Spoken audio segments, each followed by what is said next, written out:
김태호, 전병헌 두 사람 모두 집으로 돌아갔습니다. 구속영장이 나란히 기각이 됐습니다.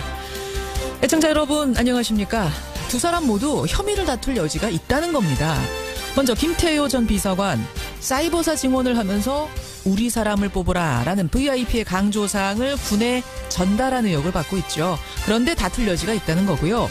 전병헌 전 정무수석은 과거에 홈쇼핑 제어가 과정에서 뇌물을 받은 혐의인데 역시 다툴 여지가 있다는 게 이유입니다. 신고 권력을 넘나들던 검찰 수사의 칼날이 번번이 법원의 문턱에서 삐끗하는 모양새입니다. 그렇다고 과거 적폐 수사의 기세가 꺾여서는 안 될 테지요. 좀 꺾였으면 하는 한파는 오늘도 대단하네요. 언제까지 이렇게 추울 건지 이건 잠시 후에 인터뷰를 좀 풀어보겠습니다. 김현정의 뉴스쇼 지금부터 출발합니다.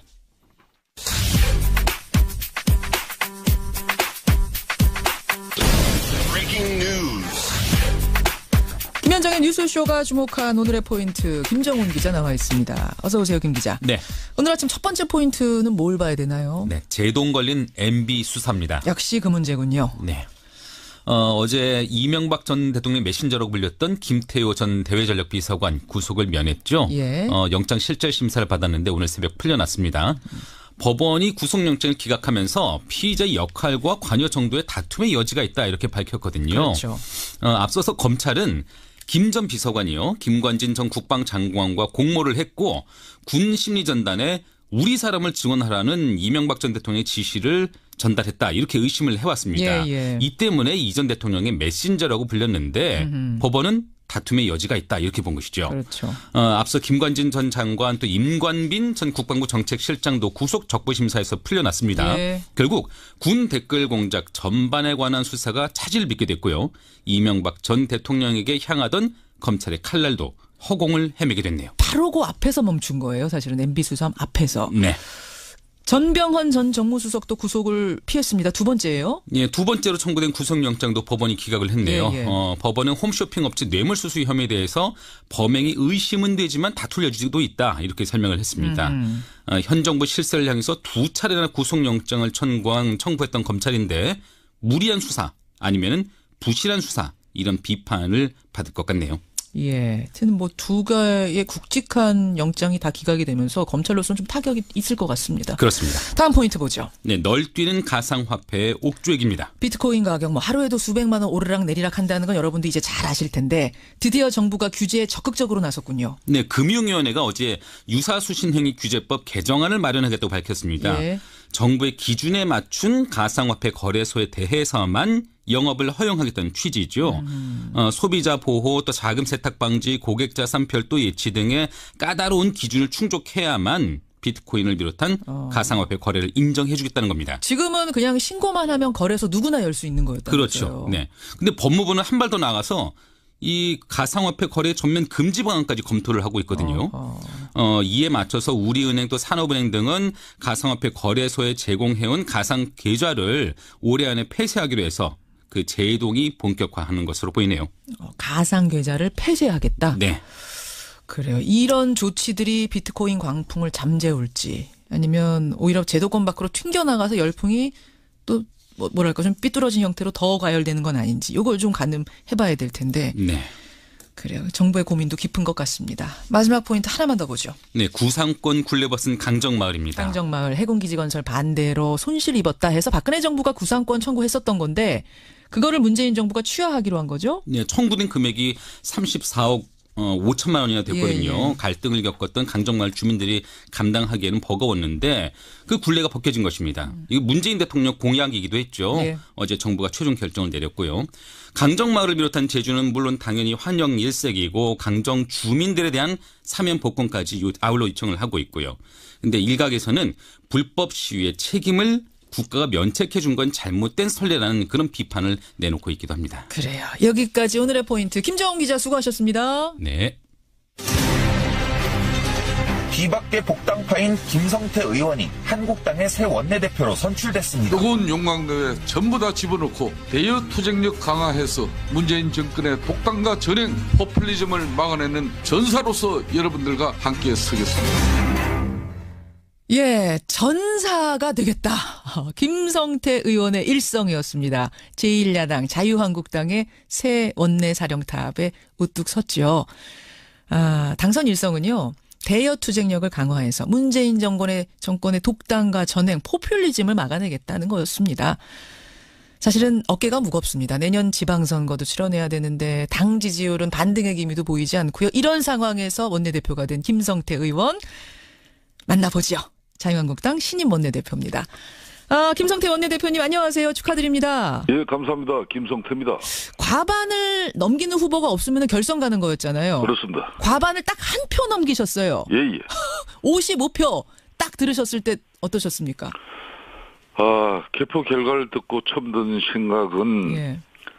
다양한 생각들을 가지고 계신 의원님들의 반 이상이 저를 선택해 주셨구나 하는 고마운 마음이었죠. 또 다른 후보를 지지해 주신 분들도 많으니까 예. 앞으로 원내대표로 활동하면서 그분들의 판단도 더욱더 존중해야 되겠구나 하는 그런 생각을 들었습니다. 그런데 참 국회의원들이 10만 명, 20만 명, 30만 명 지역 유권자들에게는 좋은 정책 공약과 그리고 좋은 메시지, 좋은 또 스피치 하면은 웬만큼 판단이 서는데 사실상 심리 물기는 알아도 이 국회의원들 마음은 모릅니다. 그래서 표심이라는 게 정말 어려운 건데 너무나 감사한 결과죠. 결선 갈 각오는 사실 하고 계셨어요? 어떠셨어요? 솔직한 심정은 결선까지는 안 간다고 봤습니다. 자신이 그럼 있으셨던 거네요, 어느 정도? 자신은 분명히 있었습니다. 분명히 있으셨습니까? 당선 일성이 상당히 비장했습니다. 예. 야당 대표가 국회법 위반했다고 최초로 고발당하는 한이 있더라도 대여 투쟁의 끈을 놓지 않겠다. 예. 문재인 정권의 독단과 전행, 포퓰리즘 막아내는 전사로 서겠다. 예. 저는 전쟁터 나가시는 줄 알았어요. 예. 아니 어떤 심정입니까? 전사가 되겠다. 그럴 정도로 우리는 지금 현재 문재인 정권이 들어선 지 8개월이 이제 돼가고 있지 않습니까? 예. 그런 제1야당이 야당답지 못한 야당으로서 우리 당원은 기본이고 국민들조차도 저게 무슨 야당이냐 할 정도의 그런 많은 손가락질을 받았습니다. 아하. 비록 정권은 빼앗겼지만은 국민 여러분께서 우리 자유한국당을 제1야당으로 만들어 주신 의미는 바로 보수의 가치 아래 또 정부 여당의 일방적인 독주를 제대로 견제하라는 것인데 보수의 가치, 예. 그걸 제대로 하지 못한 그런 무기력감이 있었죠. 그거는 전임 원내 지도부에 대한 책임을 제가 얘기하는 게 아니라 바로 아직 우리 자신들이 야당으로서 제대로 된 체질 전환이 이루어지지 않았기 때문에 그런 거죠. 체질 전환. 그런 측면에서 저부터 이제 앞으로 이런 무기력한 야당 체제를 극복하는 그런 최선봉에서 전사로 서겠다. 그거는 문재인 정권의 독단과 전행, 이런 포퓰리즘 정책 그리고 정치 보복에 맞서겠다는 거죠. 전사가 돼서 지금 대여 투쟁 강조를 계속하셨는데 오늘 여당인 민주당이 내놓은 그 축하 메시지 보니까 어제 내놨군요. 협치하자, 상생하자 이런 거였고 오늘 우원식 원내대표도 만나시잖아요. 만나면 아마 같은 말씀하실 겁니다. 협치하자, 상생하자. 거기에 대해서 뭐라고 답하시겠습니까? 저는 개인적으로 우원식 원내대표 아주 좋은 정치인이라고 보는 사람입니다. 예. 마침 조금 전에 이 방송 시작하기 전에 전화가 오셔가지고 통화하셨어요? 통화를 했습니다. 예, 제가 정중하게 오늘 방문하겠다. 방문해서 이야기하자. 근데 아까 자신하고 통화해서 제대로 싸우는 이제 야당 만났다. 잘 싸워보자 이런 전화 서로 주고받았는데. 잘 싸워보자 앞으로 그러셨어요? 김 원내대표께서. 잘 싸우자는 건 결국 나쁜 의미가 아니에요. 예. 그래서 뭐라 그러세요? 우 원내대표는. 아니 우 원내대표도 잘 싸워보자고. 서로 잘 싸우자고. 두 분 다 전사 되시면은 그럼 이거 협치 상생 어려운 거 아닙니까? 원래 제대로 싸우고 나면은 서로가 서로를 인정하는 그런 관계가 되는 것이죠. 그런가요? 그러니까 막무가내 싸움이 아니라 정책을 넣고 겨뤄보자 이런 말씀이신 거죠? 그렇습니다. 예, 알겠습니다. 김성태 원내대표 만나고 있습니다. 홍준표 당대표가요. 이번 국회 예산안 처리 끝난 뒤에 이런 말씀하셨어요. 앞으로는 원내일에 내가 간섭하겠다. 당대표가 원내일에 간섭하겠다. 이거 공개적으로 발언하는 걸 전 처음 본 것 같은데 이건 어떻게 생각하세요? 자유한국당 당헌 당규에는 당대표와 원내대표의 역할이 명확하게 구분되고 있습니다. 서로 그 선은 뭐 이렇게 침범하고 예. 또 집에 개입할 수 있는 구조가 아니에요. 너무나 명확하기 때문에. 지난번 홍 대표께서 그런 발언을 한 부분은 예. 예산안 처리 과정에서 국민들 뜻이나 우리 당원 뜻의 뜻은 전혀 이게 아닌데 일방적으로 무기력하게 처리된 그 모습, 특히 제1야당인 자유한국당을 패싱하면서 국민의당과 예산안 처리를 가지고 밀실 뒷거래까지 하면서 한마디로 우리 당은 그런 상황에서 우리 당은 뭐 했냐. 그런 질타를 그런 표현으로 한 것뿐입니다. 홍 대표의 질타의 표현이지 정말로 간섭을 하실 건 아니라고 생각하시는 건가요? 저는 그렇게 보고 있습니다. 예. 홍 대표님하고도 사담으로 그런 얘기를 나눠보셨어요? 그렇습니다. 어제 저녁에도 예. 많은 그 주가원들과 저녁을 하면서 예. 자신이 그런 부분에 당헌 당규를 누구보다 잘 알고 있는 사람인데 오죽 답답했으면 그런 얘기를 했겠냐는 오죽 그런 겁니다. 답답했으면 그랬겠냐는 표현일 뿐이다. 나 그 선 넘지 않겠다. 근데 홍준표 대표 얘기가 나왔으니 말입니다만 사실은 그 보수의 몰락, 우리 요즘 보수의 몰락에 대해 얘기를 하는데 그때 나오는 것이 보수가 품격을 잃었다는 얘기가 나오고 홍준표 대표 이야기가 이번 경선 과정에서도 많이 나왔습니다. 네. 막말이다. 아니 홍준표 대표는 서민의 언어다. 이런 것 갖고선 이제 옥신각신했었는데 어떻게 생각하세요?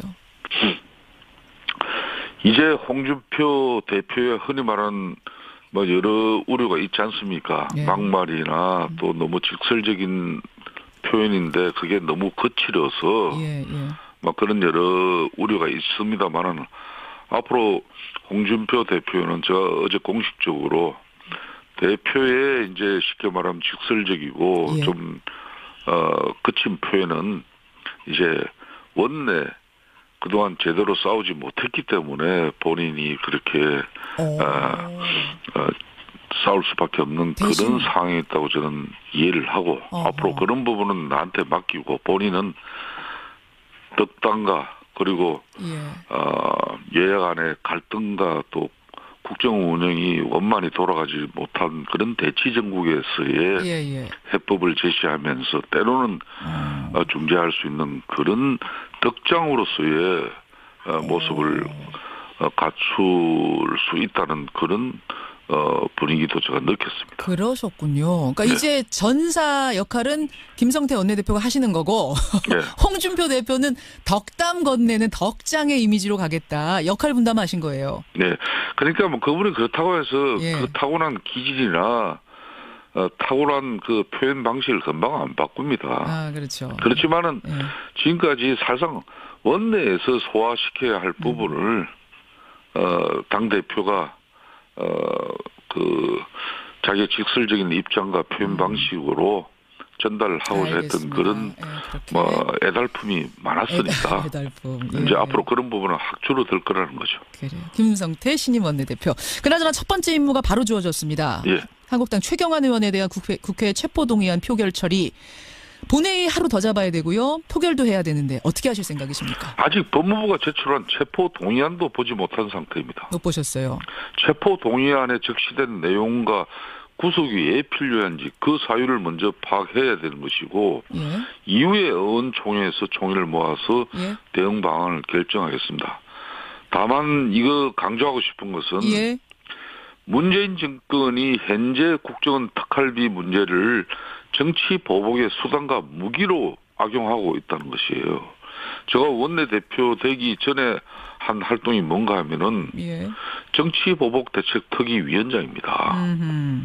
특활비를 비롯해 국정원의 이런 과거에 잘못된 가능은 분명히 바로잡아야 됩니다. 반드시. 그러면 김 원내대표님.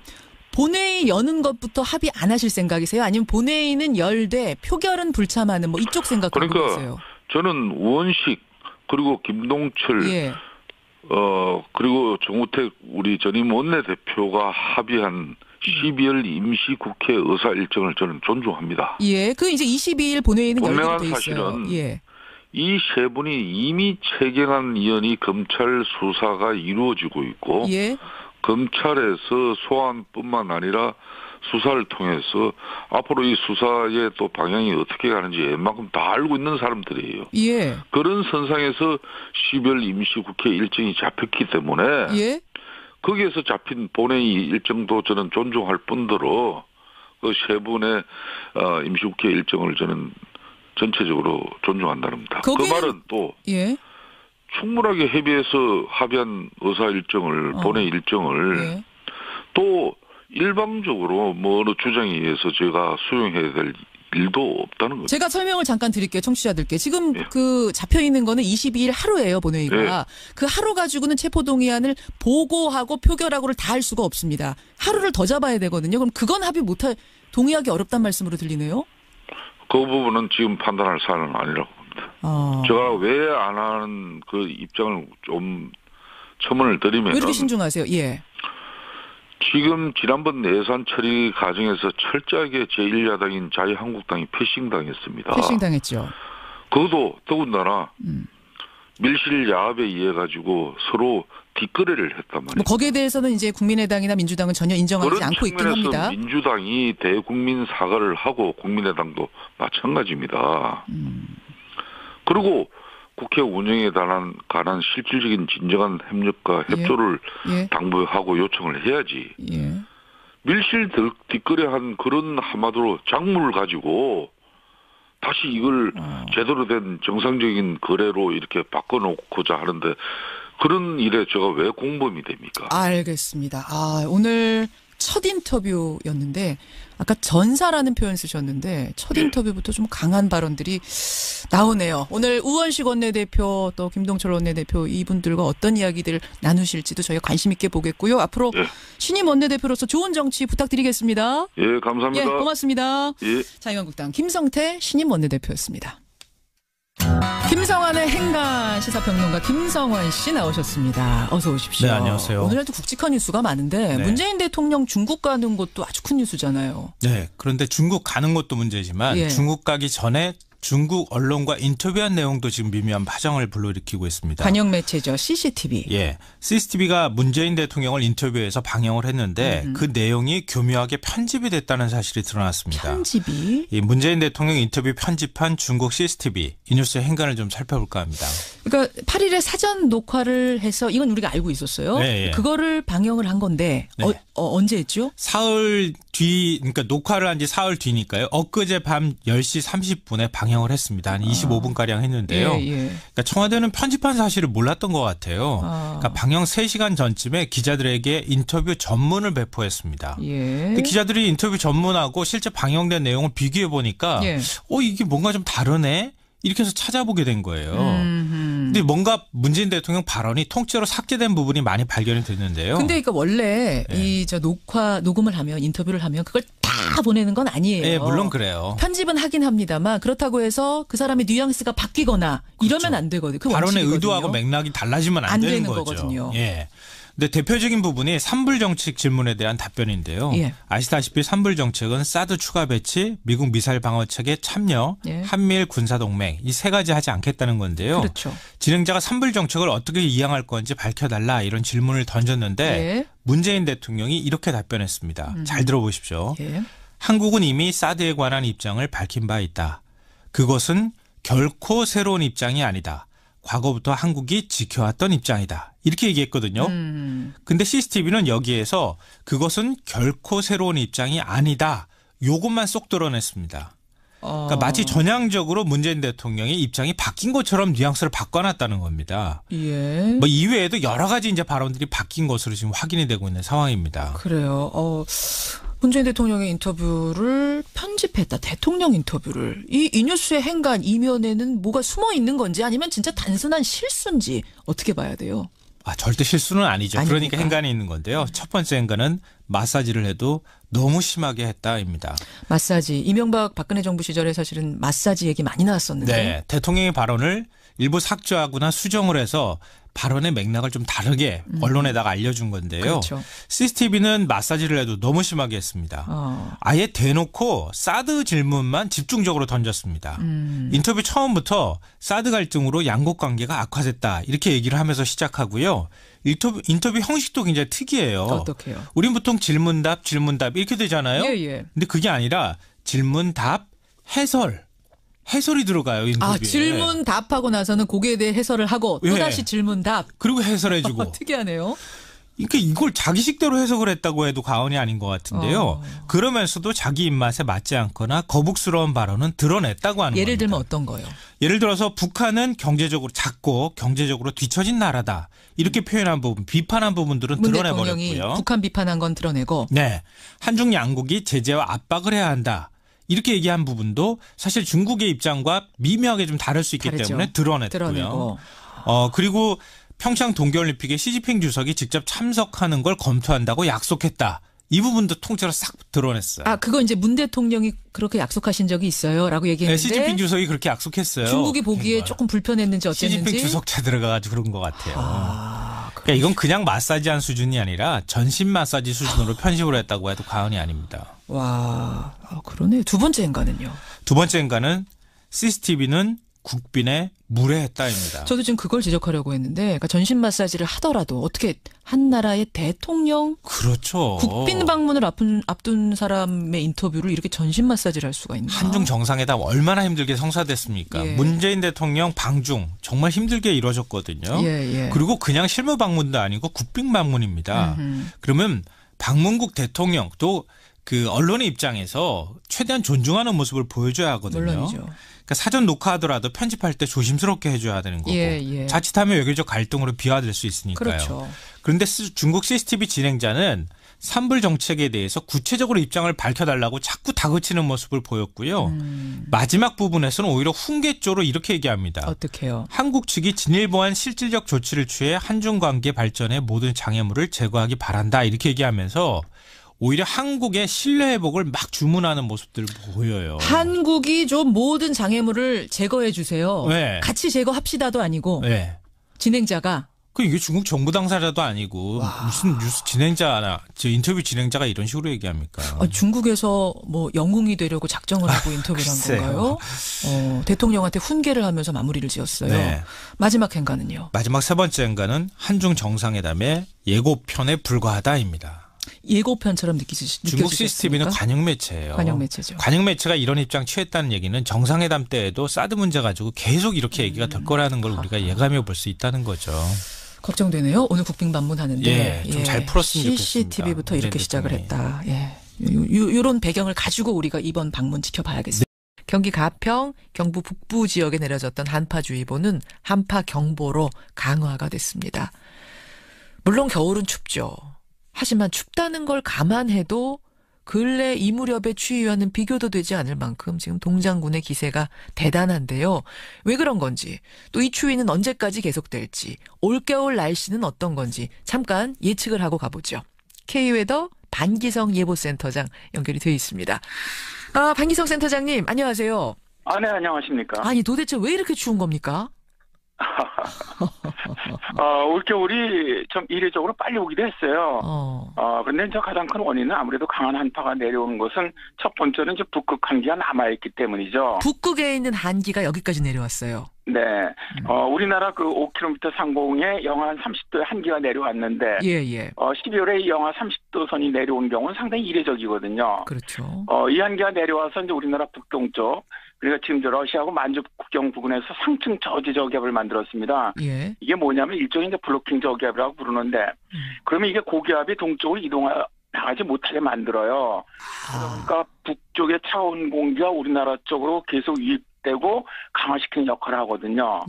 또 한기를 우리나라 쪽으로 끌어내린 역할도 하고요. 차가운 고기압이 계속 위치하다 보니까 추운 날씨를 보이는 겁니다. 아니 근데 그 북극에 있는 한기, 영하 35도짜리 한기가 왜 이렇게 내려온 겁니까? 이례적으로? 지구온난화의 하나의 영향이라고 우리가 보는데, 이 북극에 보면은 폴라보텍스라고 부르는 극소형 드립 기류가 있습니다. 그게 뭐예요? 그걸 갖다가 중심으로 해서 회전하고 있는 하나의 소용돌이라고 우리가 얘기를 하는데 근데 이게 굉장히 강한 북극의 한기입니다. 예. 이게 보통 겨울에는 이 북극의 한기를 막아주는 역할을 하는 것이 제트기류입니다. 근데 문제는 이 북극의 기온이 낮을 때는 북극하고 중위도 안에 그 기온 차이가 커지면서 제트기류가 아주 강하게 동서 운동을 해요. 동서로. 북극의 한기가 내려오는 걸 막아줍니다. 이 제트기류가. 근데 이제 이 기후 변화로 인해서 북극의 기온이 올라가다 보니까 예.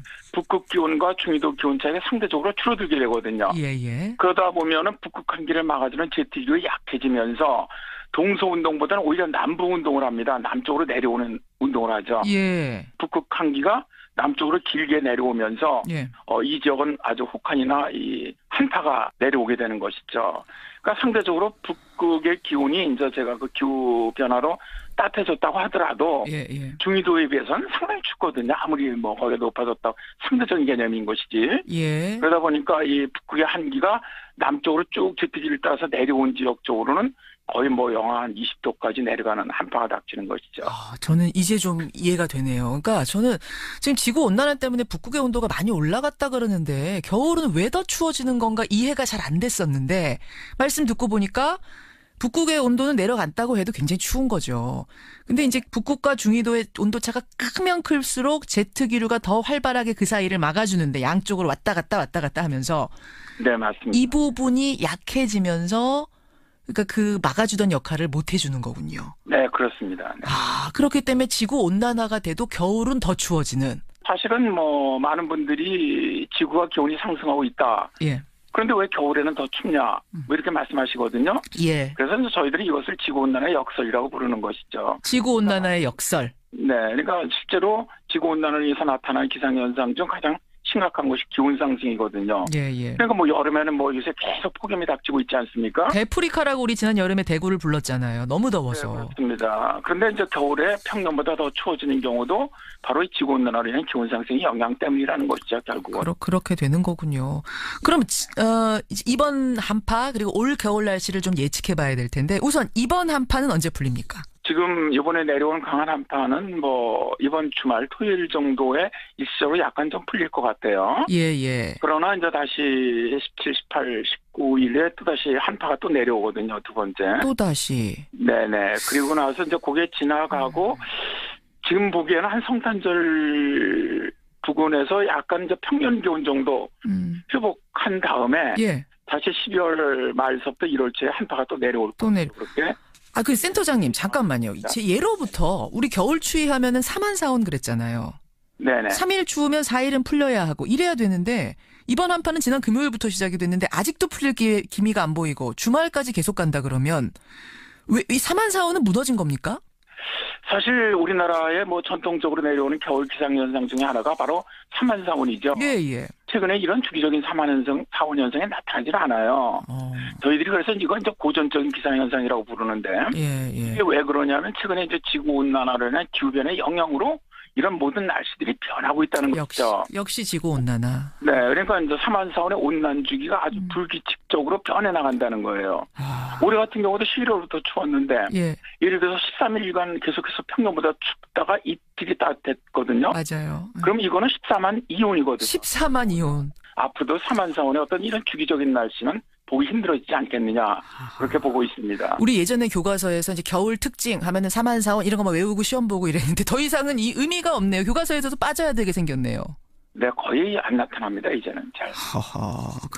자, 그럼 이제 올 겨울의 전반적인 날씨 예측을 좀 해볼게요. 지난 여름에는 근래 어느 때보다 더운 여름을 보냈습니다. 40도에 육박할 정도로. 그럼 이번 겨울도 혹시 그 정도를 예상하고 있어야 되나요?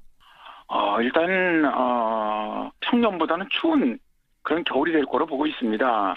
일단 현재 라니냐 현상이 현재 진행 중에 있거든요. 예. 라니냐 현상은 이제 동태평양 해수 온도가 이제 평년보다 낮은 형태인데 일단 뭐 올 겨울에는 뭐 약한 형태로 계속 진행될 것이다. 그게 예상이 되고 있고 대개 이렇게 라니냐가 있는 해에는 우리나라 겨울이 추운 경향을 많이 보입니다.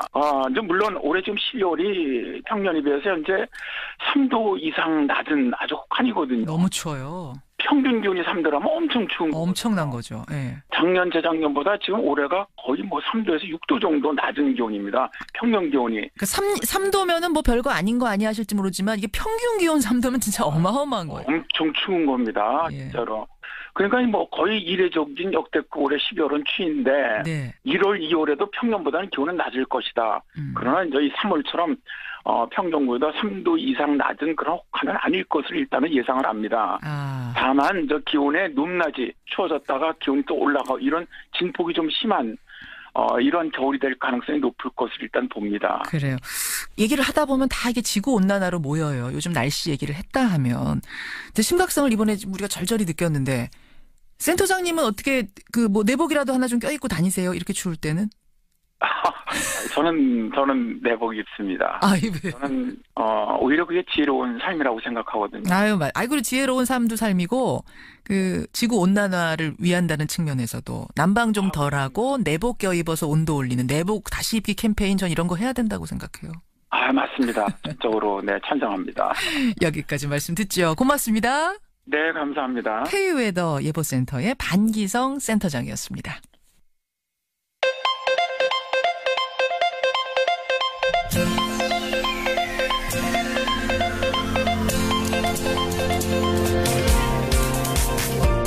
여러분은 지금 CBS 라디오 김현정의 뉴스쇼를 함께하고 계십니다.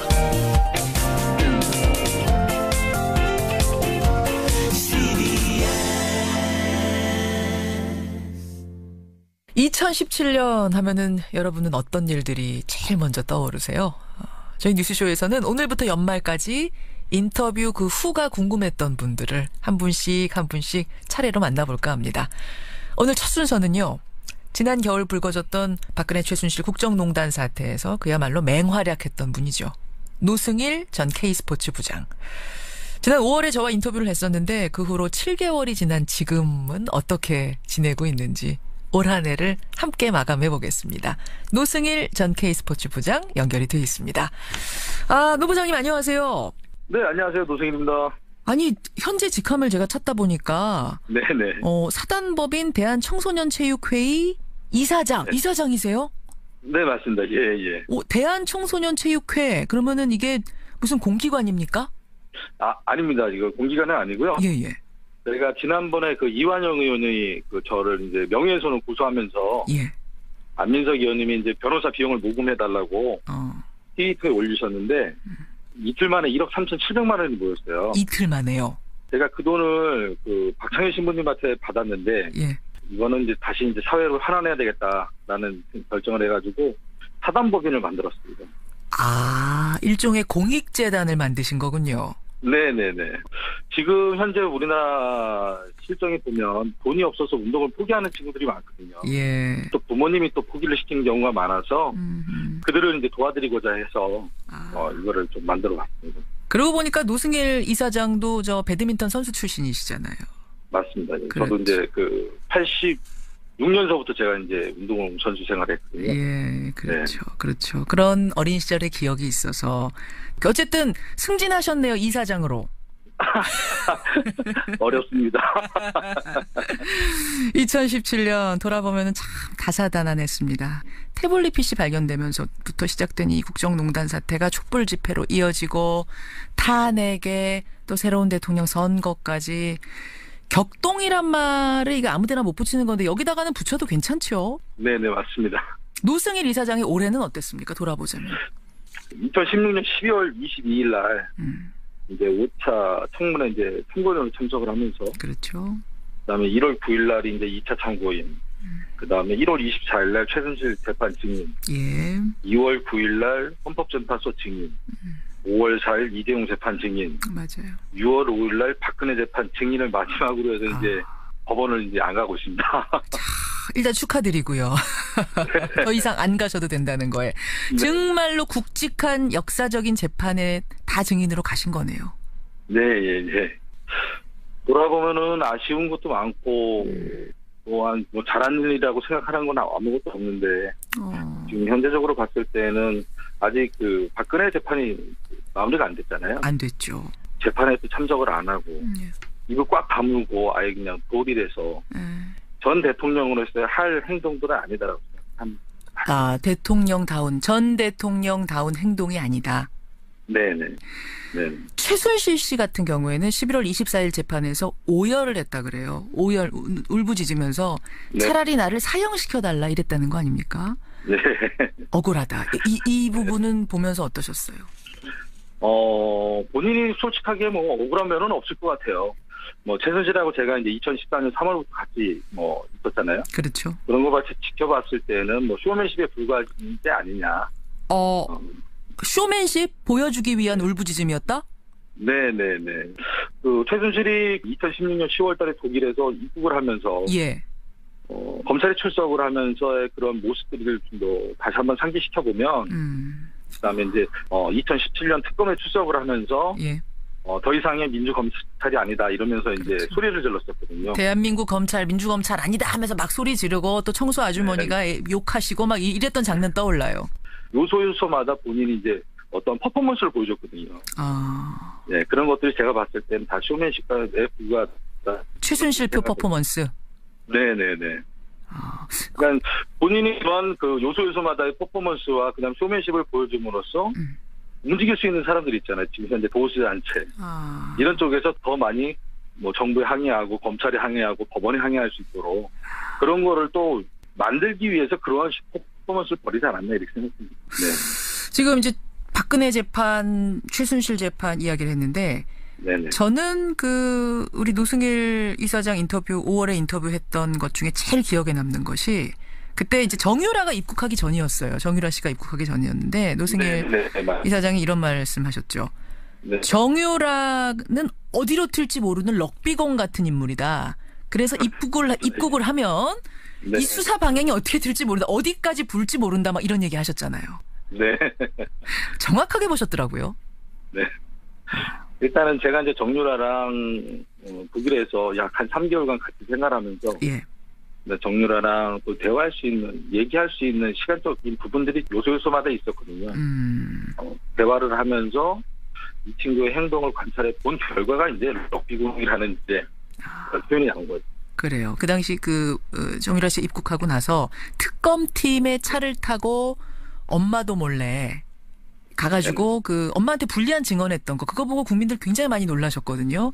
그걸 보면서도 노승일 이사장은 저럴 수 있겠다는 생각 끄덕끄덕 하신 거예요? 예, 맞습니다. 왜 그러냐면은 정유라는 또래의 생각보다는 더 깊은 생각을 할 수 있는 친구였어요.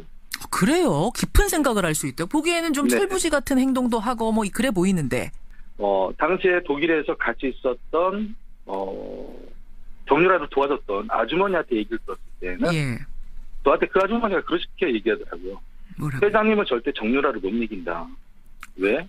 정유라는 보통 아이가 아니다라는 얘기를 했었거든요. 최순실 씨는 엄마는 정유라 못 이긴다? 그러니까 상상을 초월하는. 그러니까 그 최순실이 생각했던 수를 뛰어넘어서 더한 수를 써서 지금까지도 회장님은 정유라를 한 번도 이긴 적이 없다 이렇게 얘기를 했어요. 그렇군요. 그러면 사실은 특검팀 차 타고 가서 엄마에게 불리한 증언해 한 것이 그 당시로서 정유라 씨로서는 사실은 최상의 판단을 한 거잖아요. 그렇죠. 그럴 수 있는 인물이라고 보신 거군요, 보면서. 네네, 그렇죠. 그래요. 그것도 참 돌이켜보면 올 한 해를 돌이켜보면 참 국정농단 재판의 명장면 중에 하나였는데 사실 특검이 밝혀낸 게 특검팀 스스로는 30%라고 했어요. 근데 노승일 이사장은 지난 5월 인터뷰에서 10%도 안 된다고 하셨었죠. 네, 맞습니다. 그러면 나머지 90% 중에서 이런 부분은 좀 더 밝혀졌어야 하는데 못내 아쉽다. 2017년 보내면서 못내 아쉽다 하는 부분이 있다면 어떤 걸까요? 제가 생각할 때 가장 아쉬운 점은 문화계. 최순실이 체육을 이용을 해서 기업에게 돈을 받으려고 했던 그 상황들. 그러면 최순실은 과연 미르라는 문화재단을 갖고 기업에게 돈을 받으려고 하지 않았을까라는 그런 생각을 하게 되는 거죠. 아니 미르라는 거 만들면서 이미 후원금 많이 받았다는 거는 밝혀진 거잖아요. 네네. 일단 K스포츠 재단을 만들면서 각 기업마다 후원금을 받았잖아요. 받았죠. 네, 그 상황에서 그 개별적으로 또 기업과 컨택을 해서 추가적인 또 지원을 받으려고 했어요. 예. 그렇다고 보면은 또 미르의 그 사업을 이용을 해서 기업과 컨택 한정은 없냐? 저는 이걸 좀 의심을 갖는 거죠. K스포츠를 통한 기업으로부터의 후원 말고 협찬 말고 미르를 통한 건 또 없는지 이 부분. 네. 처음에 국정농단은 미르 때문에 먼저 주목을 받다가 그다음에 이제 K스포츠까지 이제 왔거든요. 맞아요. 예, 그러고 난 다음에 K스포츠 쪽에 이제 집중이 된 거예요. 노승일 부장은 그때 K스포츠 부장이셨던 거예요. 그렇죠. 그 미르 얘기는 사실은 증언해줄 내부에 누군가가 또 나타났다면 더 많은 걸 밝혀낼 수도 있었을 거다 이 말씀. 그게 지금 돌이켜보면 가장 아쉬운 부분이죠. 그러네요. 말씀 듣고 보니 정말 그러네요. 자, 2017년을 지금 정리하고 있습니다. 노승일 전 K스포츠 부장 만나고 있는데요. 저는 말이죠. 그 국정농단 사태, 그러니까 피의자로 연루된 그 사람들 제외하고 네. 국정농단 전과 후가 가장 드라마틱하게 바뀐 사람을 꼽으라면은 노승일 이사장 같아요. 과찬했습니다. 아니 이게 참 너무 파란만장하지 않습니까? 스스로 생각해도. 예, 제가 좀 파란만장하게 살긴 살았는데 제 인생에 원래 이거는 없었거든요. 이럴 줄은 몰랐어요. 네네. 돌이켜보면 이제 좀 어느 정도 정리가 된 상황에서 돌이켜보면 어떻습니까? 국민들한테 일단은 죄송해요. 저는 국민들한테 그 빚을 졌어요. 하나의 빚은 저도 국정농단 세력과 같이 거기에 포함돼서 일했던 사람이고. 물론 모르고 고용이 된 거였지만 어쨌든 뭐 잠깐이든 어쨌든 일한 건 맞다. 네네. 그 부분 죄송하다. 네네. 그 부분은 정말 국민들한테 사죄드려야 되고. 또 하나의 빚은 촛불 집회예요. 촛불 집회에 빚을 졌다. 만약에 그때 당시에 촛불 집회가 일어나지 않았더라면 제가 아무리 증언을 하고 했어도 언론에서의 그 촛불 집회가 일어나면서 언론이 도와줬잖아요. 그렇죠. 그러면서 이제 제가 이제 생명인데 안전을 보장을 받았잖아요. 국민들이 노승일 증인을 보호해야 된다, 신변 보호 막 요청하고 이랬잖아요. 촛불 집회가 아니었으면은 제가 이렇게 두 다리로 걸으면서 이런 대한청소년 체육회라는 사업을 다시 할 수 있었나라는 생각을 돌이켜보면 국민들한테 죄송하면서도 또 한편으로는 감사한 마음이죠. 그 얘기 나왔으니 말인데 지금은 혹시 위험한 일 같은 거 안 당하세요? 뭐 협박을 당한다든지 그런 일 없습니까? 그런 경우는 없어요. 그런데 이제 매일 이제 생각을 하면서 들어가죠. 누군가가 있지 않을까? 혹시나 트라우마가 있으신 거네요. 그러니까 트라우마가. 그렇죠. 그래요. 아이고. 네. 예, 노승일 이사장. 자, 이렇게 해서 2017년 갑니다. 네. 이 재판은 우리가 끝까지 관심 갖고 지켜보기로 하고요. 네. 개인적인 소망, 새해 소망은 뭔가요? 새해 소망은 2018년에는 대한청소년체육회가 크게 좀 발전했으면 좋겠어요. 그래서 저희가 지금 후원금이 이제 생각보다 이제 안 들어오는 상태에서 그래서 지금 하고 있는 게 지금 일하러 갑니다. 라고 해서 제가 음식점이나 아니면 과일 가게에 가서 서빙을 하거나 판매를 하고 거기에서 받은 아르바이트 비용을 후원금으로 이제 다시 넣어놔요. 대한청소년체육회. 아르바이트를 해서? 그거 얼마 되지도 않을 텐데 식당 가서 아르바이트 해봤자. 예. 그리고 이제 지금 책을 쓰고 있어요. 2014년 최순실을 만나면서 겪었던 일들, 검찰 출석하면서 증언했던 내용들. 회고록이군요, 일종의. 네네. 그래서 책을 써서 인쇄를 받아서 인쇄로 아이들한테 희망을 주고 싶은 생각에 내년도 새해 소망, 2018년 새해 소망은 대한청소년체육회가 크게 발전됐으면 좋겠고요. 또한 책이 엄청나게 팔렸으면 좋겠어요. 아우, 솔직하세요. 그냥 엄청나게 팔려서 그 돈으로 체육을 하고자 하는 그 꿈나무들에게 힘을 팍팍 실어주고 싶다, 그 소망이신 거죠? 네, 맞습니다. 대한청소년체육회 잘 됐으면 좋겠고 개인적으로도 행복하셨으면 좋겠어요. 네, 감사합니다. 더 이상은 파란만장하지 마세요. 네, 알겠습니다. 2017년 마무리 인터뷰 마지막은 웃음으로 끝나서 참 기분 좋네요. 네, 감사합니다. 귀한 시간 고맙습니다. 네, 감사합니다. 건강하세요. 고맙습니다. 전 K스포츠의 부장이었죠. 지금은 사단법인 대한청소년체육회 이사장으로 재직하고 있습니다. 노승일 씨였습니다. 김현정의 뉴스쇼 CBS 라디오와 함께하고 계십니다. 저는 퇴근길 시사잡기 정관용입니다. 김성태 새 원내대표 인터뷰 들으시고는 많은 분들이 뭐 주문의 문자, 당부의 문자들 보내주셨어요. 이영무님은 지난 과거에 대해 철저히 반성하고 정직한 보수로 확 거듭나길 바랍니다. 이런 문자 주셨고 8923님은 김성태 의원이 한국노총 위원장 출신이시죠. 초심 잃지 않고 노동자들의 처우 개선, 사회적 약자를 위한 정치도 해주기 바랍니다. 그러셨어요. 어제 그 김성태 원내대표의 일성 가운데 하나가 서민과 노동자를 위한 정당이 되겠다 이 이야기를 하셨거든요. 서민과 노동자가 되겠다라는 이야기를 사실은 보수당에서 하는 게 이게 쉽지 않은 이야기인데 그런 얘기도 있었습니다. 노승일 이사장, 노승일 전 K스포츠 부장과 인터뷰 들으시고는 정숙자님 응원합니다. 어쨌든 국정농단 밝혀냈는데 정말 큰일 하셨어요. 고명성님 이런 문자도 주셨고 날씨 얘기 들으시거든요. 7067님 춥죠. 하지만 추워야 겨울 아닙니까? 이런 분 계시고 김대규님은 삼안사원 무너졌다고요? 삼안사원이 정말 그립습니다. 그래요. 예전에는 삼안사원도 추워했는데 정말 이제는 그리울 처지가 됐죠. 민경현님은 아까 내복 입자 이 얘기 들으시고는 내복 입는 건 좋은데요. 지하철 타면 또 너무 답답해요. 겨울 참 어렵네요. 추운 새벽에 나오느라 애써주시는 뉴스쇼 팀들도 고맙습니다. 아유, 저희한테 인사까지 고맙습니다. 여러분의 의견 잘 받았습니다.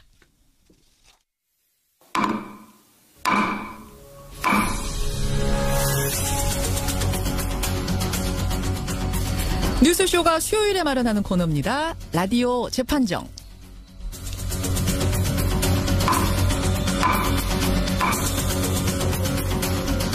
라디오 재판정 오늘도 두 분의 반가운 변호사 나오셨습니다. 노영희 변호사님 어서 오세요. 네, 자세히 들여다보면 생각보다 귀엽고 재밌습니다. 라디오 재판정의 노영희 변호사입니다. 아니 누가 안 귀엽고 안 재밌대요? 왜 그런? 아유 또 나이가 들어가니까 또 왕년에 좀 귀여웠는데. 백성훈 변호사님. 네, 안녕하세요, 백성훈 변호사입니다. 제가 할 말이 없네요. 죄송합니다. 노영희 변호사님이 정말 귀여우세요. 그러니까 알고 있죠. 저도 맨 처음에 무서워했었는데요. 지금은 누님이지만 이제 귀엽다고 제가 오늘 저 그렇게 해드리는 걸로 하겠습니다. 그렇게 하는 걸로. 괜찮습니다. 이런 분위기. 그나저나 두 분 춥잖아요. 많이 추우시죠. 그렇죠. 내복 오늘 아까 얘기하다 보니까 내복 얘기가 자꾸 나오는데 입으셨어요? 저는 어제부터 조금 기침이 나오려고 그래서 위쪽만 간단하게 입었는데. 간단하게 입는 건 뭐예요? 있어요. 그 내복 중에 이렇게 두껍고 긴 거 말고 예. 반팔처럼 생긴 거 있습니다. 이제 특정 상표를 말하기가 뭐해서. 반팔로 된 거. 네, 그리고 저는 요즘에 롱패딩으로 겨울 나오고 있습니다. 롱패딩 입고. 노영희 변호사님은 귀여우신 변호사님께서는 어떻게? 사실 입어야 되는데 저는 며칠 전부터 콧물이 나오긴 하는데도 그냥 끝까지 버티고 있습니다. 근데 보니까 좀 춥게 입고 다니세요. 옷이. 너무 이 젊음을 아직도 아니 게 아니라 차에 옷이 있어가지고 차를 타고 다니니까 주로 안 걸어 다녀가지고 제가 좀 약간 잊어버리고 다니더라고요. 어쨌든 제가 요즘 나오시는 분들마다 내복 입으시나 체크하고 있어요. 아까 반기성 됩니다. 센터장 인터뷰 여러분 들으셨지만 이 한파가 다 지구 온난화 때문이랍니다. 그러니까 우리가 내복을 입어서 조금이라도 환경에 좀 도움을 주자 이런 취지. 내복 입으면 도움이 되나요? 그렇죠. 되죠. 난방을 좀 덜해도 되니까.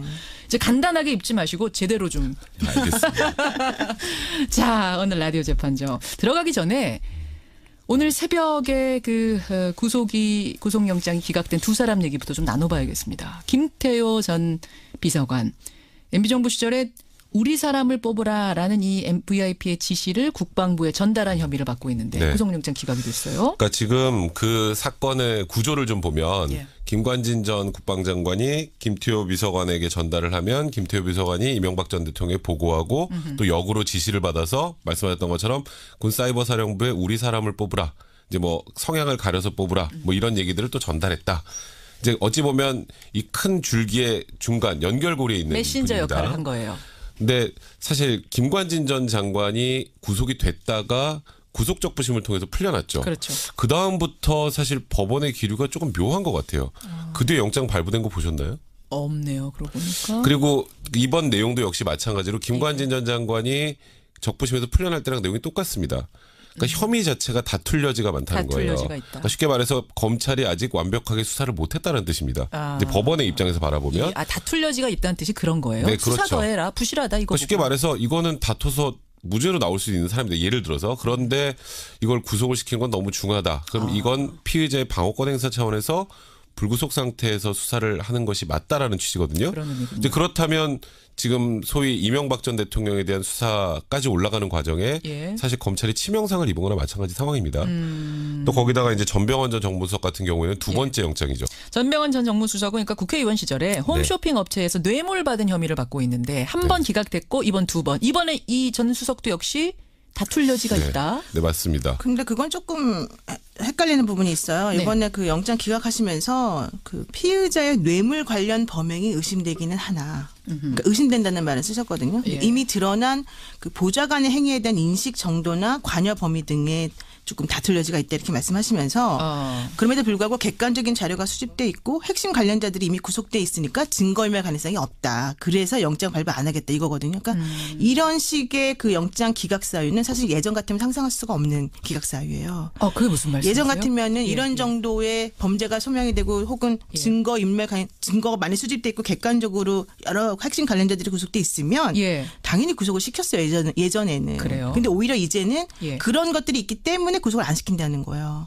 그러니까 검찰이 사실 헷갈릴 수밖에 없는 구조인 것 같아요. 이제부터는. 검찰이. 왜냐하면 예전 같으면 이건 당연히 영장이 나오는 사안인데 지금 이런 상황으로 계속해서 지금 똑같은 패턴으로 기각 사유가 나온다는 것은 앞으로 법원이 영장 발부를 아주 신중하게 하겠다. 이런 얘기를 할 수 있거든요. 기류가 바뀌었다고 보시는 바뀐 것으로 지금 보여져요. 그러면 아니 전병헌 수석, 전 수석이긴 합니다만 이번 정권의 권력자기 때문에 일부러 봐준 거라고 보세요. 그런 건 아니고요. 그건 아니고. 그러니까 검찰 입장에서는 첫 번째 그때 롯데홈쇼핑 관련해서 구속영장을 청구했다 기각이 됐죠. 그래서 그 이후에 이제 절치부심을 해서 거기만 있는 게 아니다. 그래서 GS홈쇼핑도 압수수색을 진행을 하고 그 다음에 또 현재 정무수석에 있으면서 무언가 또 그 게임산업진흥법을 위해서 좀 압박을 했다라는 내용까지 추가가 됐어요. 이번에 넣을 때. 혐의가 두 개나 추가가 된 겁니다. 그래서 이번에는 검찰도 좀 자신감을 보였거든요. 왜냐하면 현재 살아있는 권력을 쉽게 말해서 오빠 오셨잖아요. 그렇게까지 수사를 했는데 구속을 못 시킨다라면 그건 검찰이 무리한 수사를 한 게 아닌가라는 또 눈초리를 받을 수밖에 없어요. 그러니까 지금 현재 저희가 이렇게 우리는 편하게 설명을 해드리지만 검찰 내부는 정말 부글부글 끓는 분위기입니다. 그렇군요. 이렇게 되면 이제 권순호 부장판사가 이번에 영장 기각 판사님이신데 아마도 이제 그 우병우 전 수석에 대한 영장 실질 심사에도 영향을 미치지 않을까. 어떻게요? 그러니까는 같은 패턴으로 나올 가능성이 좀 있고요. 이제 원래 우병우 전 수석은 그 민정수석의 업무 범위가 매우 애매하고 추상적이기 때문에 계속해서 그동안 기각이 됐었는데 이번 같은 경우에도 같은 판단을 해보게 되면 기각이군요. 네, 기각될 가능성이 좀 또 높지 기각이군요. 않을까. 네, 그러니까 마지막으로 또 기각되지 않을까. 그러니까 이번에는 이제 국정원으로부터 이제 불법 민간인 사찰을 하고 그다음에 이석 특별감찰관에 대한 동향을 보고받았다. 그 추명호 국장으로부터. 그게 이제 이번에 가장 핵심적인데 얼마 전에 기억하실지 모르겠지만 최은수 국정원 2차장이 영장이 기각됐죠. 그랬죠. 거기도 메신저예요. 메신저 개념이랑 가깝습니다. 물론 최은수 차장은 뭐라 그랬냐면 추명호 국장이 직접 보고라는 걸 알고 있었지만 알고 묵인하는 정도였지 내가 관여는 안 했다라고 주장을 했는데 어쨌건 지금 우병우 수석 관련해서는 지금 영장이 지금 3번 기각됐나요? 두 번 기각됐나요? 2번 기각되고 3번째. 세 번째죠. 한 사람한테 영장 3번이나 청구한 것도 흔치 않은 일이에요. 그런데 검찰 입장에서도 이번에 또 기각되면 그럼 우병우 수석은 도대체 수사를 하는 거냐 안 하는 거냐라는 또 국민적 비난을 받을 수밖에 없어요. 그러니까 검찰 입장에서는 정말 법원에서 영장을 발부해 줬으면 하는데 지금 조금 전에도 말씀드렸지만 법원의 영장을 발부하는 기류가 조금 바뀌어가는 것 같긴 해요. 이런 기류라면. 그래서 우병우 전 수석에 대해서도 영장 발부를 자신하기 좀 어려운 분위기 아니냐. 그런데 또 하나 중요한 거는 그 영장 실질 심사를 청구를 하게 되면 구속영장 청구하면 보통 그 다음 날이나 혹은 아무리 늦어도 그 다음 날 그러니까 이틀 정도 안에 실질 심사가 이루어지는데 이번에는 오히려 3일이나 시간을 주었고 또 변호인 측으로 하여금 이제 의견서를 제출할 수 있는 충분한 기회와 시간을 제공하겠다. 이렇게 얘기가 되고 있거든요. 아마도 그거는 방어권을 제대로 행사해라. 이런 주문으로 들려서 지금 아마 검찰은 바짝 긴장하고 있을 것 같습니다. 이렇게 기류가 바뀐데 이유가 있는 거예요? 사실 그 이유를 저희가 뭐 명확하게 이것 때문이다라고 판단하기 좀 어렵지만 그 기점이 딱 그 김관진 전 국방부 장관 구속적 부심으로 석방된 이후부터요. 왜냐하면 그 당시에 석방, 뭐 물론 적부심에 석방이 될 수 있겠죠. 그런데 석방이 되려면 특별한 이유, 사정 변경들이 있어야 되는데 없이 됐죠. 그게 전혀 없이 영장 전담 판사의 판단을 그대로 뒤집었기 때문에 제가 그냥 일반인 시점에서 질문을 드리자면 혹시 검찰하고 지금 법원하고 기싸움하는 거 아니냐. 그러니까 이런 질문을 할 법은 하거든요. 기싸움하고 있는 거 아닌가. 판사들하고. 사실 저는 아니길 바랍니다만 검찰 내부에서는 그런 분위기로 읽고 있는 것 같아요. 검찰은. 법원을. 그렇군요. 네. 어쨌든 기류가 상당히 변했다. 영장을 청구하는데 영장을 발부하는데 신중해졌다. 근데 그게 지난번에 김명수 대법원장이 그 구속 적부심에서 뭐 김관진 씨 등이 풀려나는 것에 대해서 네. 이제 여론에서 얘기들을 많이 나오니까 네네. 그러지 말아라라고 말씀하신 그 메시지하고 사실은 일맥상통하죠. 당시에 구속 적부심에서 풀어준 것은 법원의 판단이었고 정당했다라고 한다면 예. 같은 궤에 있는 김태호 전 부장관에 대해서 마찬가지였다 이런 얘기인 거죠. 그래요. 오늘 이 질문이 사실 굉장히 많이 들어왔는데 먼저 이야기를 좀 나눠봤습니다. 그리고 오늘 라디오 재판정 주제로 가겠습니다. 오늘은요. 장시호 씨 재판 얘기를 좀 해보려고 그래요. 장시호 씨. 2년 6개월형을 받고 법정 구속이 됐죠. 네. 여러분 그 장면 생생하게 기억하실 거예요. 장시호 씨가 나가면서도 뭐 우리 아들은요. 이제 이런 거 아니면 아들 데리러 가야 되는데 뭐 이런 얘기하고 또 장시호 씨 재판이 우리 주목을 받았던 건 특검의 복덩이 아닙니까? 네. 도움을 굉장히 많이 줬기 때문에 좀 혜택을 받을 거다라고 생각했는데 오히려 구형량보다 실제 형량이 더 높게 나왔어요. 그러면 지금까지 도우미 역할한 건 아무 소용 없었던 거냐?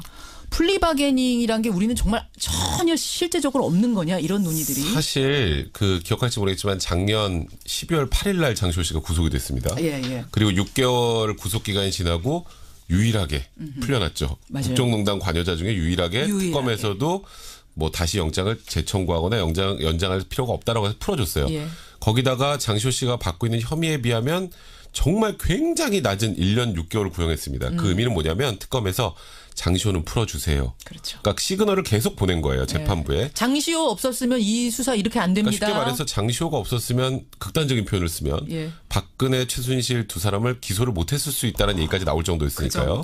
그 정도로 정말 수사에 적극적으로 협조를 했는데 이번에 재판부 김세현 부장이 바라보기에는 그래 아무리 수사에 협조를 했다고 하지만 사법적 정의라는 게 있는데 이 정도 사안이면 쉽게 말해서 4년에서 5년을 구형할 만한 사안인데 1년 6개월 구형은 좀 너무 낮다. 나는 집행유예로 풀어줄 생각이 없다. 그래서 사법적 정의를 살린다는 시점으로 그런 관점으로 징역 2년 6개월 선고하고 법정 구속이 됐죠. 자, 바로 그 지점에서부터 플리바게닝이라는 것이 논의의 테이블에 오르기 시작했습니다. 우리나라는 지금 공식적으로 없는 거죠. 없습니다, 여러분. 플리바게닝. 그러니까 도움을 준 사람들한테는 혹은 뭐 죄를 자백하거나 이렇게 한 사람들한테는 좀 형을 가볍게 해주는 거예요. 덜어주는 자는 요건데 오늘 저희가 찬반을 나누진 않겠습니다만은 저부터도 잘 몰라서요. 좀 배워보는 자세로 이렇게 한번 플리바게닝 얘기를 나눠보려고 합니다. 들으면서 여러분의 의견도 좀 보내주시면 되겠습니다.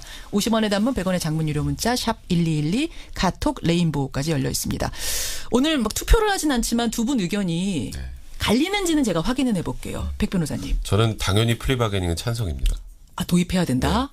노 변호사님? 저는 굳이 도입할 필요가 없다고 보는데 왜 그러냐면 이미 사실은 그 제도가 명시되지는 않았지만 플리바게닝이 많이 이루어지고 있어요. 현실적으로 그 수사와 관련해서. 게다가 검찰이 현재 가지고 있는 권력이 너무 많아요. 기소 독점주의 이런 것들 또 수사 지휘권 이런 것들이 많기 때문에 이분들이 만약에 플리바게닝까지 할 수 있게 된다면 정말 검찰 출신 전관들만 완전히 대박 나는 거죠. 대박. 그분들만 대박 나게. 그렇죠. 왜냐하면 검사들하고 협상을 할 수밖에 없거든요. 변호사들이 그 피고인의. 요거 하나를 더 드릴 테니까 조금 더 깎아주세요. 뭐 이런 협상. 그렇죠. 바게닝. 그리고 우리 서로 아는데 우리 내가 A 줄 테니까 너는 B 줘라. 우리는 뭐 이렇게 해줄 테니까 서로 간에 주고받고 하자. 이런 얘기가 서로 간에 너무 잘 될 수밖에 없지 않습니까? 예를 들면 마약 수사 같은 거 할 때 이제 제가 저를 예를 들면 안 되겠다. 노변도 안 되고 배변도 안 되고 A 씨가 마약을 해서 잡혀왔습니다. 너 같이 한 사람 누구야? 제가 2명을 더 불 테니까요. 제 형량 좀 깎아주세요. 지금 하고 이게 있어요. 플리바게닝. 마약 지금 하고 있어요. 마약 있는데 문제는 이제 아까 조금 전에 플리바게닝을 도입한 거나 마찬가지. 그러니까 쉽게 말해서 지금도 사실 제도권에 들어와 있지는 않지만 하고 있다는 표현을 썼는데 이번에 장시호 씨 재판을 보시면 검찰이 아무리 형을 깎아주고 싶어도 법원에서 싫어. 그럼 끝이에요. 공식적인 게 아니니까. 어차피 법원은 쉽게 말해서 올려치기가 가능하거든요. 그럼 그게 플리바게닝입니까? 아니죠, 일단. 그러면요, 백 변호사님. 지금 노 변호사님. 그러면은 차라리 아예 검찰은 기소를 안 할 수도 있어요. 기소하고 안 하고가 검찰 마음이거든요. 현재로서는. 그럼 아예 이제부터는 그냥 그런 식으로 법원 나와? 그럼 우리는 기소도 안 하겠어라고 할 수도 있는 거죠. 그러니까 극단적으로. 현재 그렇다는 게 아니라. 그럼 핵심적으로 반대하시는 이유는 우리 상황에서는 검찰이 너무 많은 권력을 갖고 있기 때문에. 지금 현재도 사실은 하고 있다. 자, 백 변호사님. 너무 많은 권력을 주면 안 된다. 검찰한테. 지금 이렇게 얘기를 해볼게요.